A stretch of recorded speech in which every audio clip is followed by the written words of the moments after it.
하늘과 땅의 권세를 가지신 예수님께서 그래서 사도들 또한 저와 여러분들에게 사명을 맡겨주셨다라는 것을 우리는 늘 기억하며, 우리는 아무 권세가 없지만 예수님의 권세의 이름을 빌려서 우리는 나가서 그 이름으로 주님이 행하신 그 모든 복음 사역들, 진리를 우리는 선포하고 땅끝까지 전해하고 또 제자 삼아야 될 명령을 받은 자이다라는 것을 기억하며, 우리는 아무 권세도 없지만 예수님의 권세 이름을 가지고 나아가서 우리는 예수님의 이름으로 예수님의 진리를 우리는 선포하는 영적 권세를 누리는 자들이 되어야 할 것입니다.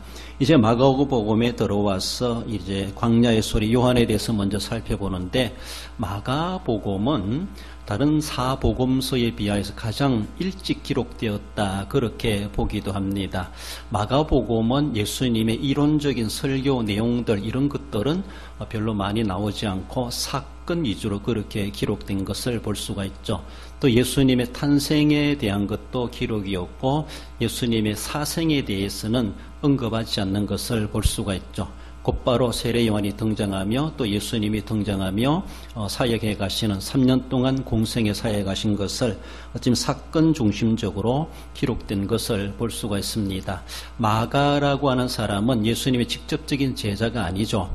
마가가 마가복음을 썼는데 그는 베드로의 제자다, 이렇게도 말하기도 합니다. 지금 베드로 가까이에서 그렇게 베드로를 통해서 예수님에 대한 정보를 그가 수집하지 않았나라고 볼 수가 있고, 또 사도 바울의 1차 전도 여행 때 같이 했던 바나바의 조카이죠. 이 마가는 처음에는 낙오자가 되었지만은 나중에는 바나바 삼촌 바나바를 통해서 많이 훈련을 받고, 그래서 어쩌면은 사도 바울에게는 미움을 받는 그런 대상이기도 했지만은 나약한 자로 그 취급받기도 했지만 나중에는 도리어 사도 바울의 귀한 동력자와도 같이 그렇게 1세기 시대에 쓰임받았던 마가였음을 볼 수가 있습니다. 그 마가가 한편에서는 사도 바울의 제자 격으로 이야기해 주는 거 보면은 사도 베드로를 통해서 그렇게 그가 많은 예수님에 대한 정보를 얻고, 그래서 그 어떤 것보다가도 베드로가 다른 사도들, 다른 제자들보다가도 예수님 아주 가까이 있었기 때문에서라도 더 정확한 정보가 아니겠는가, 그렇게 보기도 합니다.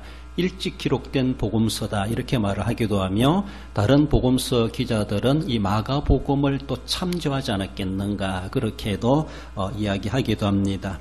아무튼 다른 복음서 비하여서 분량이 많지도 않고 또 풍성한 내용들을 기록해 주고 있지 않지만은 우리에게 전해주는 그런 말씀이 있습니다. 한편은 이 마가복음은 이방인들이 독자, 그 수신자들로 생각되고 있습니다. 마태복음은 유대인들, 동족들이 보라고 기록한 책이다라고 말한다면은 마가복음은 이방인들을 중심으로 이방인들에게 전하는 그런 복음서로 소개되기도 합니다. 그래서 이방인들이 예수님이 어떤 분이신가에 대해서 알려주기 위해서, 그들에게 알게 하도록 하기 위해서 마가복음이 기록된 것은 아닌가, 그렇게 추정하기도 하죠. 그러면서 예수님은 이 땅에 숨기는, 고난받는 종으로 오셨다라는 것을 소개하는 것이 대주제의 마가복음의 주제로 소개하기도 합니다. 우리는 일단 지나가는 그런 모습 속에서 절차에 따라서 광야의 소리 요한에 대해 살펴보는데, 바로 그는 왕이신 예수 그리스도 오심에 있어서 앞서 온 하나님의, 즉 임금님의 사자다, 이렇게 말할 수가 있죠. 임금님이 가기 전에 먼저 가가지고 모든 일들을 준비해 놓는 게 있죠. 오늘날에도 지금 대통령이 어디에 방문한다라고 하면은 사전에 가가지고 이미 그 절차에 따라서 모든 일들이 순조롭게 이루어질 수 있도록 미리 가가지고 다 준비하는, 그런 예비하는 그런 사자들이 있다고 하는 것을 볼 수가 있습니다. 그것처럼 광야의 소리 요한은 그런 자격으로, 그런 권세를 가지고 임금님의 사자로서 이 땅에 왔다라는 것을 말씀합니다. 그래, 광야의 세상의 소리다라고 말하기, 광야는 세상이죠. 소리라고 하는 것은 복음이죠. 그리고 그는, 요한은 사명자로 이 땅에 보내심을 받다라는 것을 말씀합니다. 광야의 소리 요한에 대해 살펴볼 때 먼저는 그는 왕의 길을 예비하는 자이다라는 것을 말씀합니다. 2절에 선지자 이사야의 글에 보라, 내가 내 사자를 내 앞에 보내노니 그가 내 길을 준비하리라고 말씀하고 있습니다. 예수님께서 이 땅에 오셨을 때에 세계 제패, 즉 세계를 정복하고 세계를 다스리는 주된 세력이 로마 나라다, 로마 제국이다 이렇게 말을 하게 되죠. 그 로마가 예수님이 탄생한 이 팔레스틴을 당대 이스라엘 땅을 다스리고 있었고 식민지하에는 그런 시대였다라고 그렇게 시대적 상황을 말하고 있습니다. 그래서 로마는 자기들이 이웃 나라들을 약한 나라를 정복하면서 자기들이 모시고 있는 자기들의 왕, 자기들의 황제가 구세주이고 그가 모든 권력의 중심자이고 더 나아가서는 그가 세상을 정복해가는 그런 모습 속에서 나약하고 가난한 그 작은 나라 백성들을 그렇게 그들을 살려내는 구세주로서 등장한다라고 하며 자기들의 식민지 지배, 자기들이 이웃 나라를 정복해가는 것을 합리화하는 그런 정책을 펼쳐가게 됐습니다. 로마 때문에 이웃 나라들이 잘 살게 된다는 겁니다. 로마가 와가지고 그래서 다스려주고 또 길도 내주고 건물도 세워주고 이러다 보니까 로마는 정치적으로 그들을 정복하고 억압하고 세금을 거두고 하면서도 결국은 로마가 바로 너희들의 구세주다.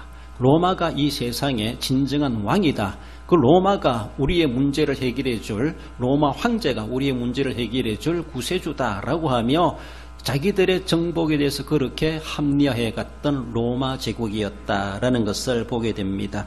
이때에 세례요한이 나타나가지고 진정한 왕이 어떤 왕인가, 진정한 구세주가 어떤 구세주인가에 대해서 세례요한이 그것을 선포하고 있다라고 본문은 말씀해 줍니다. 과연 누가 진정한 왕이겠는가? 누가 진정한 우리의 구세주가 있는가? 이스라엘 백성들은 구세주를 기다렸습니다. 하나님께서 메시아를 보내주시겠다. 그런 이스라엘의 왕이요, 그런 우리의 모든 문제를 해결해 주실 그런 기름 부음 받은 왕으로서 그리스도께서 이 땅에 오실 것이다. 그들은 기다리고 있었습니다마는 기다리는 그리스도는 오지 않고 로마가 정복해 와가지고 로마가 구세주다, 로마가 왕이다 라고 하며 가이사, 어쩌면 당대 그 황제를 내세워가면서 구세주 노릇하고 그 왕이 세상의 최고의 왕중의 왕이다 라고 하며 그렇게 의시되는 그 당대의 정치적인 상황이었음을 볼 수가 있습니다. 요한은 한편에서는 자기가 말하는 건 나는 절대로 구세주가 아니고 나는 결코 왕이 아니다. 나는 그보다 앞서 보냄을 받은 그의 사자일 뿐이다 라고 소개하고 있습니다. 그래서 내 뒤에는 분명하게 그런 왕이 나타나게 될 것이다 라고 하는 것을 말씀하죠. 세례요한은 로마의 정보에 대해 정치적인 발언을 잘 하지 않습니다. 안 한다 할지라도 그의 메시지, 그의 내용으로 바라보면은 로마의 황제는 진정한 왕이 아니고 로마의 황제가 진정한 우리의 구세주가 아니다라는 것을 그런 은빛 전하는 그런 내용들 가운데 그것이 비춰지고 있습니다. 그렇습니다. 그러면서 세례요한은 그것을 소리치지 않을 수가 없고 그것을 선포해야만 했다. 그래서 광야의 소리로 나타나는데 그는 왕의 길을 예비한 자다. 예비할 자로 그렇게 보냄을 받았다라고 말씀합니다. 이미 이사야 예언서를 말씀해 주는 것처럼 바로 이것은 먼저는 예언의 성취라고 하는 것을 말씀합니다. 이사야 40장 3절에 보면은 외치는 자의 소리여 이르되 너희는 광야에서 여호와의 길을 예비하라. 사막에서 우리 하나님의 대로를 평탄하게 하라.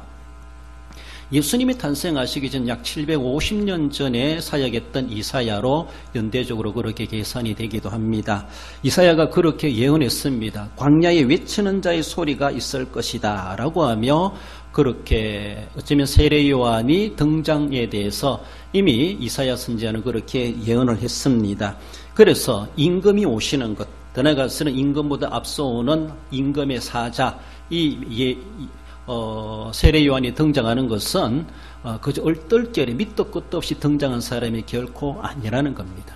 하나님께서 수백 년 전부터 이런 일이 있을 것이다, 이런 인물들이 등장할 것이다, 선지자를 통해서 이미 예언하게 하셨습니다. 이것은 하나님의 철저한 구원의 계획 속에 이루어져 가는 것이고 때가 참에 그 때에 따라서 하나님께서 세례요한을 보내시고 예수님을 보내시는 그런 절차적인 과정을 우리는 볼 수가 있죠.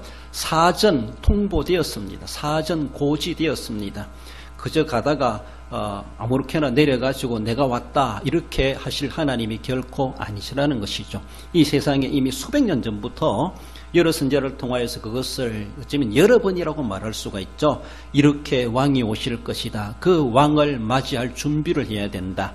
라고 하며 그래서라도 유대인들은 메시아를 보내달라고 계속 기도하지 않습니까? 때마침 또한 세례요한을 하나님 보내셔서 그 메시아의 임박성에 대해서 이미 이제 곧 뒤에 바로 뒤따라 오실 것이다 라는 그런 것에 대해서 세례요한을 앞서 보내신 것이죠. 하나님의 계획하신 예언의 말씀이 성취되는 것이 세례요한이 오는 것으로 이미 1차적으로 성취를 이야기해 줍니다. 세례요한에 대한 예언이 성취됐다고 하는 것은 그 뒤에 오시는 왕의 임하심에 대해서도 분명하게 성취되고야 만다라는 것을 보여주고 있죠. 한마디로 예언의 성취를 말씀해 줍니다. 더나아가서는 회개의 세례를 베풀도록 하기 위해서 왕의 길을 예비하게 되는 것을 볼 수가 있죠. 4절 5절에 보면 세례 요한이 광야에 이르러 제사함을 받게 하는 회개의 세례를 전파하니 온 유대 지방과 예루살렘 사람이 다 나아가 자기 죄를 자복하고 요단강에서 그에게 세례를 받더라. 이 광야라고 하는 것은 어쩌면 죄로 인해 버려진 인간들의 상황을 상징해 줍니다. 세상을 이야기하죠. 세상. 그렇습니다. 광야 그 자체가 사람이 살 곳이 아니고 영적으로 바라보면은 마귀, 귀신들이 들끓는 그런 현장이다 이렇게 볼 수가 있습니다. 우리 일상적인 삶으로 바라본 사람들이 살아갈 곳이 아니라 그것은 격리된 곳입니다. 그래서 정상적인 사람이 거할 곳이 결코 아니죠. 그러나 정상적이지 못한 그런 사람들이 광야로 쫓겨나가지고 거기에 살게 되는 그런 모습을 보기도 하는데 정상적인 모습에서는 광야는 사람이 살 곳이 아닙니다.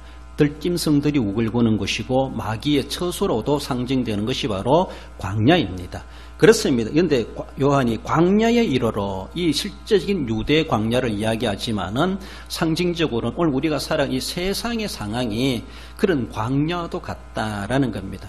그 광야에 하나님은 먼저 요한을 보내셔서 하나님의 사자로서의 그 길을 예비하도록 준비하도록 우리에게 보내셨다라는 겁니다. 그래서 많은 사람들이 사자를 보면서 그 뒤에 오실 왕을 맞이할 준비를 해가는 것은 지극히 당연한 모습입니다. 그러므로 세례 요한을 인정하는 사람은 그 뒤에 오시는 임금님도 인정하게 되어져 있습니다. 사자를 죽인다고 하는 것은 그 뒤에 임금님에게 칼을 내미는 거나 똑같습니다. 임금님에게 반역을 일으키는 똑같은 것이요. 사자는 하나의 인간에 불과하고 왕이 아니지만 그러나 왕의 명령을 받고 앞서가는 사람이며 특사라고도 말을 할 수가 있죠. 그만큼 그 개인의 존재는 그렇게 귀하지 않지만 그가 맡은 책임이 그 직위가 그만큼 귀하기 때문에 왕을 대신할 자이기 때문에 그 사자를 손대고 사자를 박대한다고 하는 것은 왕을 향하여서 반역을 일으키는 거나 다를 바가 없다라고 볼 수 있습니다. 그래서 실제적으로 유대 광야에서 그 사역을 했다라고 하는 것 결국은 하나님께서 광야 같은 이 세상에 요한을 보내시고 또한 실제적인 구세주 그리스도를 이 땅에 보내시겠다라고 하는 것을 보여주고 있습니다. 그 말씀이 이미 성취되어 가고 있고 세례요한이 온 것이 성취되었고 그리스도가 오실 것에 대해서도 성취될 것을 확정해 주는 것을 볼 수가 있습니다. 세례요한은 거기에서 회개하는 회개의 세례를 전파했다. 그래서 회개하라 라고 했을 때 사람들이 죄를 자복하고 회개하는 사람들에게 물세례 회개의 세례를 베풀었다 그렇게 말합니다. 한마디로 침수라고 말할 수가 있죠. 우리는 약식적인 모습에서 물세례하고 있는데 실제적으로 그 사람들을 물속에 잠그고 그리고 다시 일으키는 그런 모습. 네가 물속에 들어간 것은 너는 이 세상에 이제는 없어졌다. 죽었다. 다시 일으키는 것은 이제는 너는 하나님의 은혜로 말미암아 새 생명을 얻었다. 거듭났다. 새로운 피조물이 되었다. 이런 상징적인 의미가 있고 실제적인 의식으로 바라보면 상당히 그것이 의미가 있고 또 그만큼 할 수 있다라는 그런 의식도 필요하지 않겠는가 싶기도 합니다. 아무튼 물이 있는 곳에 더욱이 요단강에서 세례 요한이 그에게 세례를 베풀려고 했을 때 많은 사람들이 거기에 모여들었고 거기에 세례를 회개하고 세례를 받는 사람들이 줄을 이었다. 그렇게 말씀하고 있습니다. 그렇습니다. 오실 분은 왕이시기 때문에 그는 거룩하신 분이시기 때문에 죄를 가지고는 그분을 맞이할 수가 없다라는 것입니다.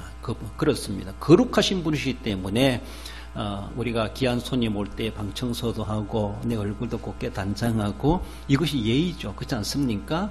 귀한 분이 온다는데 집 어지러 놓고 뭐 오시는 것에 대해 전혀 반갑지도 않은 것처럼 문도 안 열어놓고 막 어지러 놓고 옷도 제대로 갖춰있지 못하고 있으면은 내 모양도 부끄럽지만 상대방이 왔을 때 얼마나 불쾌하겠습니까? 그런 모습 속에서 영적인 모습의 세례 요한은 회개하라고 외치고 있습니다. 그분을 맞이하기 위해서는 너희들이 죄 있는 것을 그냥 두고는 그분을 맞이할 수가 없다. 그래서 회개하라고 외치고 거룩하신 분을 만나기 위해서는 단장을 하라는 겁니다. 그래서 의식적인 모습에서 그들에게 회개하는 자들에게 회개의 세례를 베풀고 그래서 곧 내 뒤에 오실 분을 맞이할 자로서 준비되어지도록 그렇게 그 역할을 세례요한이 앞서와서 해가는 것을 볼 수 있습니다. 미리 와가지고 왕이 갈 길에 대해서 청소하고 길 닦아놓고 막 실제적으로 세례요한은 몸으로 일을 하는 거예요. 몸으로. 그렇지 않습니까? 그 모든 준비들을 해간다는 것이 얼마나 어렵겠습니까? 왕은 그저 한번 쑥 지나가면 그만인데 그 한 번 지나가도록 하기 위해서 미리 온 사람들은 아스팔트 다시 깔아야 되고 보도블록 다시 깔아야 되고 나무도 심어야 되고 잔디도 심어야 되고 온갖 몸으로 몇 날 며칠 그렇게 준비해가는 것을 볼 수가 있죠. 그런 모습 속에서 세례요한은 실제적으로 그들에게 해야 할 그런 일들 가운데 예수 그리스도를 소개도 해야 되겠지만은 그런 앞서 그가 해야 될 일들은 정말로 굽은 길을 곱게 하고 무너진 곳은 메어가지고라도 평탄하게 만들고 높은 것은 낮추고 이런 역할들을 그가 해가는데 우리의 심령도 마찬가지라는 우리 마음도 굳어져 있고 또 어떤 때는 또 어떤 것은 질퍽해져 있고 어떤 것은 뭐 꾸불꾸불해져 있고 제대로 갖추지 못한 우리의 심령에 여러 가지로 불편하게 되어지는 그런 모습들을 회개란 말로 정돈하자는 겁니다. 정리하자는 겁니다. 그래서 우리 마음속을 깨끗하게 해서 오시는 왕을 맞이하는 자가 되어야 된다. 왕의 길을 예비하는 자로서 그렇게 보냄을 받았다는 겁니다. 이 세상에 그 어느 누구도 회개하지 않을 사람 아무도 없다는 겁니다. 모든 사람이 죄를 범하였음에 하나님의 영광에서 떨어진 자들이여 멀어진 자들이여 영광에 들어갈 수 없는 자. 그래 이 세상의 모든 사람들이 다 어쩌면 세례요한 앞에 와가지고 내가 죄인으로소이다. 내가 이런 죄를 지었습니다. 적나라하게 회개하고 그래서 세례를 받고 하나님을 맞이할 자가 되어야 될 것이죠. 예수님께서 너희들이 가서 세례를 베풀라 이렇게 말한 세례를 베푼다고 하는 것은 전도해가지고 개종시키라는 겁니다. 개종된 사람이 세례를 받죠. 그 세례받은 사람이 제자가 되는 겁니다. 제자가 될 수가 있는 겁니다. 그렇습니다. 세례받는다고는 하나의 의식이지만은 하나의 인침의 표현입니다. 넌 이제는 하나님의 자녀가 되었다. 넌 이제는 물속에 들어가서 죽었다. 그리고 세례받는다는 일으키는 것은 넌 예수님 안에서 다시 새 생명을 얻었다. 나는 옛날의 모든 인생은 나는 죽었다. 이제는 예수님 때문에 새로운 생명을 얻어 살아간다. 나 이제 하나님의 자녀가 되었다. 이런 의미를 가지고 있죠. 하나의 의식이기도 하지만은 그 의식은 주님이 명하시기도 했고 이미 이것은 구약시대 할례라는 행위로 그 전통을 이어가고 있고 그래서 오늘날에 와서도 하나님의 은혜의 방편으로서 성례를 행하도록 그렇게 하셨던 것을 볼 수가 있습니다. 할 수 있으면 우리는 이 세례는 구원의 조건은 아니지만은 하나님 은혜의 방편이기 때문에 또 주님이 그토록 강조하신 내용이기 때문에 예수님을 믿기로 작정한 사람은 세례 받는 것이 당연하고 또 세례 받아야 된다라고 말할 수가 있습니다. 세례 받는 그 자체가 나는 주님 앞에 죄인입니다. 이 고백입니다. 나는 오직 가이사 황제가 나의 구세주가 아니고 나의 왕이 아니라 오직 예수님이 나의 왕이십니다. 예수님이 나의 구세주이십니다. 내 주님 앞에 내가 무릎을 꿇습니다. 나는 죄인입니다. 그렇게 인정하는 사람이 세례를 받게 되는 겁니다. 그러므로 세례받을 때뿐만 아니라 세례받고 나서 늘 주님 앞에 우리는 죄인된 자세로 나아가고 늘 회개하는 심정으로 나아가고 늘 우리에게 오시는 예수 그리스도 왕을 맞이하기에 부끄럽지 않는 우리의 영육의 단장에 가는 우리의 삶이 늘 갖춰갈 수 있어야 할 것입니다. 나아가서는 어쩌면은 한 가지 빠진 마태복음 3장 12절에 보면 손에 키를 들고 자기의 타작마당을 정하게 하사 알곡은 모아 곡간에 들이고 쭉정이는 꺼지지 않는 불에 태우시리라. 세례요한이 외치는 것이죠. 예수님을 거절하는 자, 예수님을 맞이하지 않는 자, 즉 세례요한을 거역하는 자는 뒤에 오시는 임금님을 반영하는 것과 똑같습니다. 그분은 분명히 이렇게 하실 수가 있다. 이런 심판하실 수도 있다라는 것을 말씀하죠. 손에 키를 들고 자기의 타작마당을 정하게 하사 알곡은 모으고 예수님을 영접하는 사람은 알곡입니다. 그러나 세례요한을 거부하고 예수님을 거부하는 자는 쭉정이는 꺼지지 않는 불에 태우시리라. 그렇게 하실 수 있는 권세를 가지신, 이거는 로마의 황제가 할 수 있는 것이 아니라는 겁니다. 로마란 나라가 할 수 있는 것이 결코 아니라는 겁니다. 오직 내 뒤에 오시는 그분이 진정한 만왕의 왕이시요 우리를 그렇게 이렇게도 저렇게도 하실 수 있는 권세자이신 진정한 우리의 왕이시고 구세주이시다라고 하는 것을 말씀합니다. 나아가서는 만민의 구세주 증거자로서 세례요한이 왔다는 것을 말씀합니다. 우리 7절 8절 읽어봅시다. 그가 전파하여 이르되 나보다 능력 많으신 이가 내 뒤에 오시나니 나는 굽혀 그의 신발끈을 풀기도 감당하지 못하겠노라. 나는 너희에게 물로 세례를 베풀었거니와 그는 너희에게 성령으로 세례를 베풀리라. 아멘. 로마의 황제가 절대자나 신이나 그리고 구세주가 결코 아닙니다. 당대의 사람들은 그래서 우리나라 옛날에 일본이 우리나라를 지배하고 할 때 친일파가 생겨나죠. 일본에게 잘 보여야지, 또 친일파 돼야지 당대는 살아남았습니다. 공부도 할 수가 있었고 또 좋은 자리도 올라갈 수가 있었고 한마디로 출세할 수가 있었습니다. 권세자들 앞에 친권세자가 돼야 되죠. 그러니까 그 당대로 바라보면은 로마가 우리의 구세주다. 로마가 우리를 먹여 살린다. 로마 때문에 우리가 살아갈 수가 있다. 로마를 등지고 어찌 살아남을 수가 있는가. 사실은 당대도 그랬죠. 우리 일제강점기 시대도 그랬지만은 로마를 등져가지고 출세할 사람 아무도 없습니다. 그 시대에. 그냥 권력을 쥐고 있는 자는 로마입니다. 더 나아가서는 로마의 황제라는 존재가 있습니다. 그 황제를 신격화하고 황제를 그렇게 숭배하라고 해도 해야만이 거기에 자기가 살아남을 수가 있습니다. 그것을 계속해서 등지고 반역했다가는 계속 내몰리게 되고 어쩌면 잡히면 죽임을 당할 수밖에 없는 당대의 상황이었다라고 볼 수 있습니다. 그러니까 일반적인 사회상으로 정말로 깨가 많은 사람들은 시대가 그러니까 어쩔 수 없다. 그러니까 우리가 로마 편이 돼야 된다. 로마를 대하여 항거하면 안 된다. 로마의 황제가 절대자다. 로마의 황제가 신이다. 신과 같은 존재다. 이렇게 말할 수가 있죠. 로마가 우리의 구세주다. 누가 우리를 이런 데서 구원해 주는가, 우리를 먹이고 살리게 해주는가, 로마 때문에 우리가 보호를 받고 로마 때문에 우리가 살고 있다. 이렇게도 친로마 편에 있는 사람들은 그렇게 주장할 수가 있죠. 그렇습니다. 그러나 세례요한이 나타나가지고는 직설적으로 정치적인 발언은 안 한다 할지라도 그의 메시지 속에서 보면은 로마의 황제나 로마란 나라가 우리가 기대해야 될, 우리가 바라보는 그런 왕국이 아니라는 겁니다. 우리가 바라는 그리스도, 메시아를 보내달라고 하는 그 그리스도는 로마의 황제가 그리스도가 아니라는 겁니다. 로마의 황제가 우리의 메시아가 아니라는 겁니다. 사람들은 당대 실제적인 현실적으로 바라보면 사실 로마 황제에 잘 보여야 됩니다. 그렇지 않습니까? 그 현실입니다. 그러니까 어쩌면은 진리를 외치는 세례요한이나 선지자들의 메시지가 당대 사람들에게 현실성이 없는 내용일 수도 있습니다. 현실성이 없는 내용일 수 있어요. 너들 말 듣다가 도리어 난 굶어 죽겠다 이렇게 말할 수 있습니다. 선지자들 말 듣다가는 도리어 로마에게 잡히면은 죽임을 당할 수가 있는, 목숨까지 내놓아야 될 그런 상황이 될 수밖에 없습니다. 그것이 현실이죠. 실제이죠. 그러니까 많은 사람들이 신앙을 저버리고 세상이 그러한데 어떡하냐, 오늘 코로나가 그러한데 어떡하냐, 나라법이 그러한데 어떡하냐, 온갖 여러 가지 합리화해 가면서 결국은 신앙의 정조를 팔아버리는, 그리고 거기에 비붙는, 그게 세상과 짝하고 세상에 혼합되어지는 그런 모습들이 있지 아니한가라는 겁니다. 그러나 본문에서 세례요한은 나는 만민의 구세주를 증거하는 자이다 이 말입니다. 오늘 본문에 우리 읽었던 내용은 바로 내 뒤에 오시는 분은 엄청나신 분이시다. 우리가 벌벌 떠는 가이사 황제 그 정도가 아니라는 겁니다. 나는 굽혀 그의 신발끈을 풀기도 감당하지 못할 존재다. 세례요한이 외쳤을 때 수많은 사람들이 공포스럽고 두려워가지고 세례받으러 왔습니다. 그렇게 추앙받는 선지자예요.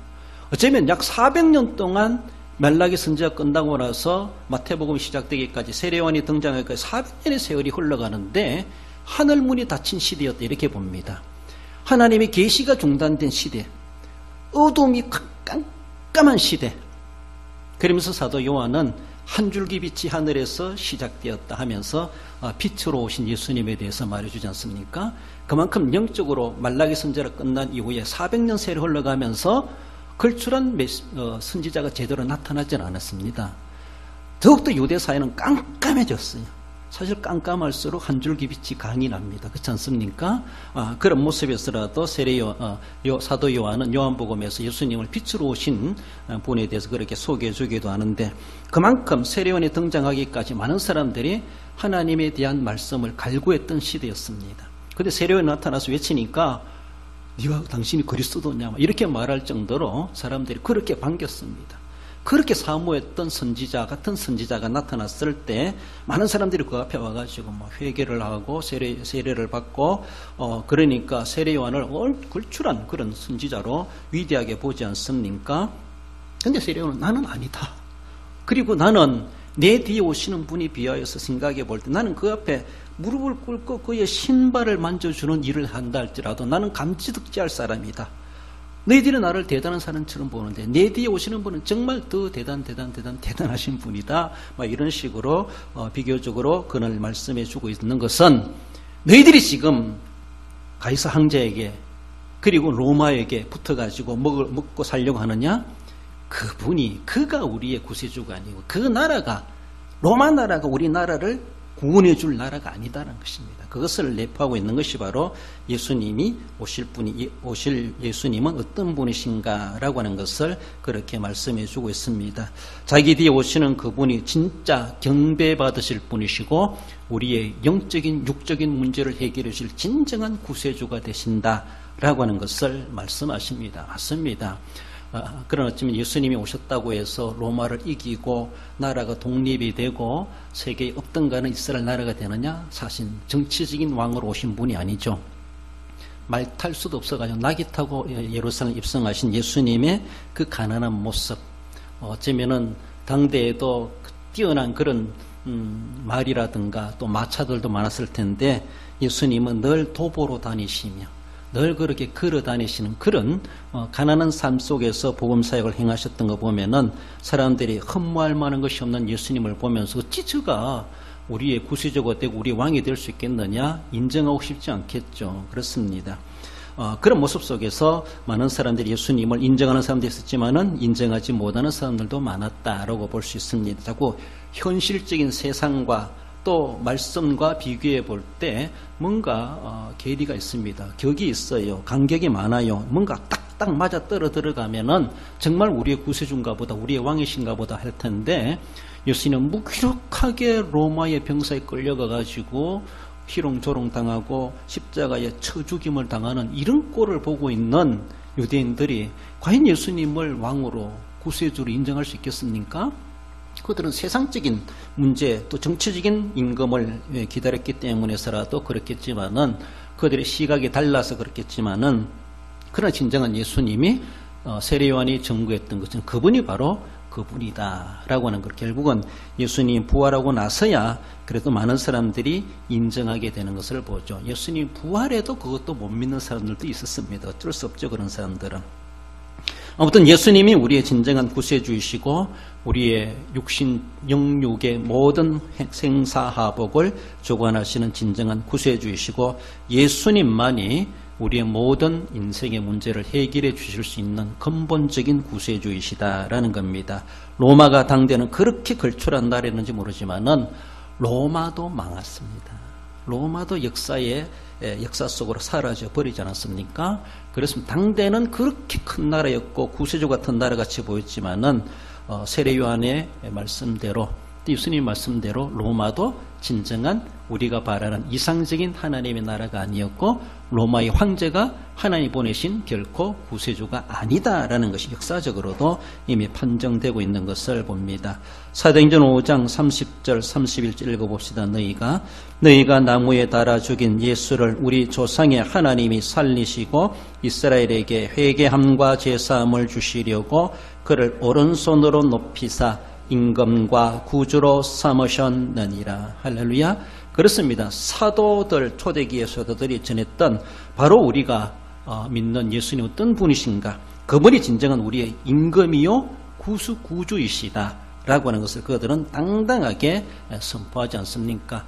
그 시대에도 로마의 황제가 다스리는 시대였습니다. 그럼에도 불구하고 그들은 세례요한이 그렇게 증거했던 것처럼 이제는 사도들이 좀 더 직설적인 그런 용어로 바로 예수님이 바로 우리의 임금이요 우리 구주이시다 라고 하는 것을 그들은 당당하게 선포하는 것은 로마의 황제가 우리의 구세주가 아니고 로마란 나라가 우리가 바라는 이상적인 하나님의 나라가 결코 아니다 라고 하는 것을 말씀해주고, 다르게 보면은 로마의 황제 그 사람도 너희들이 숭배하고 신격할지 모르지만은 그도 어느 인간과 다를 바가 없는 하나님 앞에 똑같은 죄인이고 멸망받을 죄인이고 그도 회개하지 않으면은 그도 지옥 갈 인생일 수밖에 없다라고 하는 것이 세례요한이나 사도들의 가르침이나 사도들의 전도나 똑같은 내용이라는 것입니다.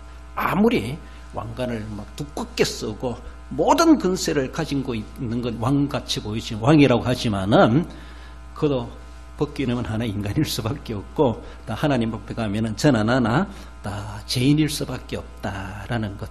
그렇습니다. 그런 죄인을 무슨 신격화하고 숭배하고 얼마나 어리석은가, 우상을 섬기는 거나 다를 바가 없는 황제 숭배를 강요했던 그런 시대도 있었던 것을 볼 수가 있습니다. 우리도 그리스도를 전하는 사명자로서 사도들이 그렇게 목숨 내걸고 가이사가 아니다, 로마가 아니다 막 이렇게 하면서라도 오직 예수님만이 우리 임금이요 우리 구주이시다 그렇게 목을 내놓고 복음을 전했던 것처럼 오늘 이 시대에도 우리는 정말로 다시 오실 재림 예수님을 우리는 기다리며 그분이 오시면은 세상을 다 평정하고 이제는 실제로 평정시킵니다.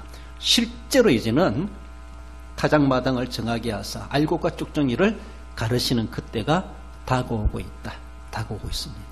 이게 대해서 우리는 실제로 믿음을 가지고 이제는 우리가 세례요한보다도 어쩌면 사도들보다도 더 직설적인 내용으로 직접적으로 이것을 선포해야 되고 가르쳐야 됩니다. 뭐 그런 세상이 오겠나? 사람들은 실감 못합니다. 현실과 복음이 너무나 차이가 난다고 보기 때문에. 그렇습니다. 이 차이는 구약시대나 세례요한 시대나 사도들 시대에 다 있었습니다. 그럼에도 불구하고 현실만 바라보지 않고 하나님의 진리의 말씀을 외쳤습니다. 현실적으로는 고난당한다 할지라도 그렇게 사명을 감당했던 광야의 소리 요한이 있었고 사도들이 있었던 것처럼 우리는 이 시대에 또한 그런 광야의 소리가 되어서 그들에게 복음을, 그들을 바른 길로, 그들이 앞으로 닥칠 길에 대해서 준비할 수 있도록, 예비할 수 있도록 오실 진정한 만왕의 왕을 맞이하기에 부끄럽지 않도록 손색함이 없도록 우리가 앞서가는 자들로서 그 길을 예비할 자로서 오늘 또 이 시대 또 한 사람의 세례 요한과도 같이 그 사명이 주어져 있다는 것을 알고 그 사명을 우리는 신실히 감당해 갈 수 있어야 할 것입니다. 결론적으로 읽어봅시다. 그리스도의 임재를 예비하는 소리로서 사명자 요한이 있었음 같이 다시 오실 그리스도의 길을 예비하는 사명이 있음을 알고 땅끝까지 복음을 외치는 소리로서 사명 감당하는 성도가 됩니다. 그렇습니다. 우리도 하나의 소리꾼 이렇게 말하죠. 소리꾼입니다. 우리가 소리 안 지르면 누가 소리 지르겠습니까? 우리는 바로 땅끝까지 그 복음, 예수님이 다시 오신다. 그분이 오시면은 알고가 쭉정이를 가르신다. 분명히 그 날이 있다. 우리는 분명하게 이것을 소리해야 된다는 겁니다. 우리가 또 한 사람의 소리가 되어서 또 한 사람의 요한이 되어서 이 시대적 사명을 신실히 감당해 가셔서 주님 앞에 서셨을 때 그 사명 잘했다 칭찬받기 합당한 우리 모든 성도 여러분들 되시기를 주님의 이름으로 축원드립니다. 기도하십시다. 주신 말씀 기억하며 광야의 소리 요한이 있었던 것을 기억합니다. 난들이 인정하지 않는다 할지라도 그는 앞서 보내심을 받았습니다. 마찬가지입니다. 우리도 먼저 믿는 자들로서 앞서 보내심을 받은 자라는 것을 우리는 기억하며 아직도 이 길을 알지 못하는 사람들에게 내가 소리꾼이 되어서 내가 이 사실을 전해야 된다. 내가 소리치지 않으면 누가 말할 수 있겠는가? 어쩌면 요한은 목배임을 당하기까지 그 사명을 감당해냈던 것을 우리가 잘 알고 있습니다. 앞서 가는 자로서의 예비자로서 준비자로서 사명을 감당했던 것처럼 주님 오시는 그날까지 복음 전하라 명하신 그대로 다시 오실 임금 예수님을 맞이하는 모든 사람들이 될 수 있도록 우리가 그 사명을 감당하게 하옵소서. 감당할 수 있는 능력 주시고 땅끝까지 이르러 주님이 정인되도록 성령의 권능 허락해 주시고 기꺼이 선교 귀한 사역에 복음 전도하는 사역에 멈추지 말고 또 활발하게 감당해가는 우리 교회와 우리 자신들 되기 위해서 주신 말씀 기억하며 우리 함께 합심해서 기도하십시다. 거룩하신 우리 하나님 아버지 은혜를 감사드립니다. 그 어두운 시대에 세례 요한을 앞서 보내셔서 그래서 다시 오실 임금님의 앞길을 예비할 수 있도록 우리 주님이 앞서 보내심을 받은 것을 기억합니다. 이사야 선지자를 통하여서 요한이 올 것에 대해서 이미 예언해 주신 바대로 말씀하신 바대로 그가 왔고 또 그 뒤에 오시는 진정한 그리스도를 맞이하실 바로 그분도 예언된 대로 성취되었던 것을 봅니다. 우리 하나님 아버지 2000년 전에 요한이 그 사명을 감당했던 것처럼 이 시대에 우리들을 먼저 믿는 자로 세우셔서 주님 다시 오실 그날을 위해서 예비할 자로서 준비할 자로서 주님의 사자로 먼저 보냄을 받은 자로 기억하게 하시고 우리 생활 속에서 삶 속에서 주님 오시는 날까지 그 사명을 신실히 감당해가고 이 진리를 선포하고 알지 못하는 사람들이 구원의 길로 들어설 수 있는 귀한 사명 감당에 부족하지 않는 교회와 귀한 삶이 되도록 믿음과 능력으로 역사해주고 성령의 충만함을 허락해 주시기 원하오며 예수님의 이름으로 감사하며 기도 올리옵나이다. 주일날 주었던 말씀처럼 정말로 옛적 같게 하옵소서. 우리 하나님 아버지 여러 가지로 옛날같이 못하여서 일상으로 회복되지 못하고 힘들어하고 있습니다. 우리 하나님 도와주셔서 그래서 우리의 신앙이 다시 한 번 더 불붙게 하시고 성령 충만한 한국교회 되게 하시고 부흥하는 교회 되게 하시고 여러 가지 암울한 세상 가운데서도 우리의 믿음이 다시 회복되어서 하나님이 기뻐하시는 우리 한국교회와 우리의 신앙과 우리의 교회와 우리의 삶이 되길 위해서 하나님 옛적같이 부흥되게 하시고 하나님의 나라의 왕성함을 더 감당해가는 우리의 삶이 되기 위해서 기도해 주시고 일찍 일어난 아브라함처럼 하나님의 말씀 따라 그가 순종했고 겸손했고 하나님 앞에 그렇게 사명을 감당했던 아브라함의 믿음을, 아브라함의 순종을, 아브라함의 겸손을, 아브라함의 능력을, 아브라함의 행함을 우리가 본받아가게 하옵소서. 그래서 맡겨진 사명대로 신실히 감당하는 자 되기 위해서 주신 말씀 기억하며 다시 한 번 더 기도하십시다. 우리 하나님 아버지 폐허가 된 유다 땅 위에서 그렇게 옛적 같게 다시 회복해 주시기를 간절히 부르짖었던 애절하게 부르짖었던 예레미야의 눈물, 예레미야의 기도를 듣습니다. 우리 하나님 아버지 그 선지자의 눈물을 우리 하나님께서 보셨던 것처럼 우리 하나님 아버지 우리의 기도를 들어주옵소서. 여러 가지 상황 가운데 어두워져가는 오늘의 세상 가운데 있습니다. 하나님 아버지 앞이 보이지 않는 깜깜한 세상 가운데 놓여있는 거나 다를 바가 없습니다. 비전을 허락하여 주옵소서. 우리의 갈 길을 인도하여 주옵소서. 하나님의 미래가 밝아질 수 있도록 우리 하나님 은혜 베풀어 주시고 주님의 긍휼과 자비를 허락하여 주시기를 원합니다. 옛적 같게 해주시길 원합니다. 회복되길 원합니다. 하나님 아버지여 충만하길 원합니다. 우리 하나님 앞에 더 큰 비전을 내다보게 하시고 다시 우리 주님을 맞이하기에 부끄럽지 않는 교회로 우리의 성도로 귀한 믿음으로 설 수 있도록 우리 하나님 도와주시길 원합니다. 날마다 승승장구하여 세계복음화의 사명을 감당해가는 주님의 교회와 귀한 삶이 되도록 하나님 성령의 권능으로 역사해 주옵소서. 일찍 일어나 주님의 명령을 순종했던 받들었던 아브라함을 기억합니다. 우리 하나님 아버지 그 믿음을 본받아가게 하시고 그 순종을 본받아가게 하시고 그 겸손을 본받아가게 해 주옵소서. 하나님의 그 행함을 우리도 본받아가게 하시고 주님의 말씀이란 묵묵히 모든 시험거리들을 제거해가며 하나님의 말씀 앞에 겸손히 선수 감당해 갈 수 있는 귀한 삶이 될 수 있도록 우리 하나님 도와주시기를 원합니다.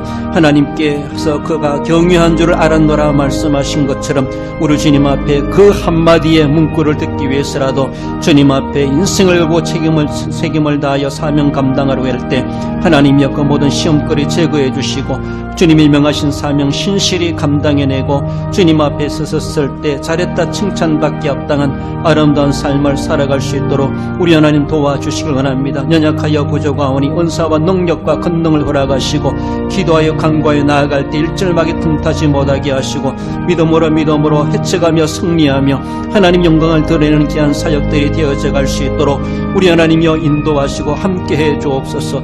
역사하여 주시길 원합니다. 간절히 바라고 나오며 예수님의 이름으로 기도올리옵나이다. 교회 선교사업과 여러 선교사님들 안전과 사역을 위해서 기도해 주시고 연로하신 어르신들과 질고로 어려움당하는 성도들 병원에 입원하고 요양원에 있고 또 집에서 요양하고 여러 가지로 힘들게 살아간 우리 성도들이 있습니다. 코로나로 인하여서 저희들이 몸 상하지 말게 하시고 또 시험 들지 말게 하시고 그래서 우리 선교사님들, 우리 성도들의 영육의 강건함을 위해서 기도하시고 각 기관 총회와 또 각 기관 부서 또 구역과 주일학교 위해서 우리 청년들을 위해서 또 흩어지는 우리 대학의 권속들을 위해서 교회가 행하는 여러 귀한 사역들을 위해서 연말연시해야 될 일들을 위해서 전체적으로 우리 한 번 더 기도하십시다. 고모신 우리 하나님 아버지 흐르는 세월 가운데서도 우리에게 필요를 채워주시고 있어야 될 것을 허락하심을 감사드립니다. 우리 하나님 아버지 우리 대학교를 사랑하시고 오늘까지도 인도하신 하나님 이제까지도 무탈하게 인도하신 하나님 새해에도 기대감을 가지고 한 해를 마무리하고 새해를 준비하길 원합니다. 하나님 아버지 교회하는 선교사업 선교사님들 기억하옵소서. 여러가지 어려운 가운데 선교사님들 안전을 지켜주시고 저희들을 회복되게 해주시고 귀한 사역에 어려움이 없도록 차질 생겨나지 않도록 우리 하나님께서 안전하게 지켜주시기를 원합니다. 현장마다 부흥의 역사가 일어나게 하시고 하나님 재앙이 물러가게 하시고 문제가 해결되게 하시고 마귀가 물러가게 하시고 이교와 이단 세력들이 틈타지 못하게 하시고 하나님의 권세가 넘쳐나는 현장들이 될 수 있도록 우리 하나님 도와주시기를 원합니다. 각 기관마다 총회마다 부서마다 구역마다 주일학교 청년에 기억하여 주시옵소서. 활성화되게 하시고 움츠리지 말게 하시고 생생하게 살아있고 하나님의 귀한 뜻을 받들어 나아가는 부서와 기관들이 될 수 있도록 우리 하나님 도와주시고 임원들에게 능력과 리더십을 허락하여 주시옵소서. 교행하는 여러 사업들마다 함께 하시되 전도사업 구제사역 또 우리가 이웃주민들 우리의 전도 대상자들 김천대학 군부검원을 기억하여 주시고 연말연시 해야 될 모든 일들마다 주님의 선하신 손길을 인도하시고 일절막에 틈타지 못하게 하시고 하나님의 기쁨이 넘쳐나는 교회 모든 사역과 일들이 되게 하시고 흩어진 우리 대항의 권속들 함께 하시고 우리 대한민국과 앞으로 있을 대통령 선거에 하나님이 친히 간섭하시고 이 땅에 하나님의 살아계심을 증거하며 나타낼 수 있도록 도와주옵소서. 구하지 못한 것까지도 은총 베풀어 주시기를 원하오며 거룩하신 예수님의 이름으로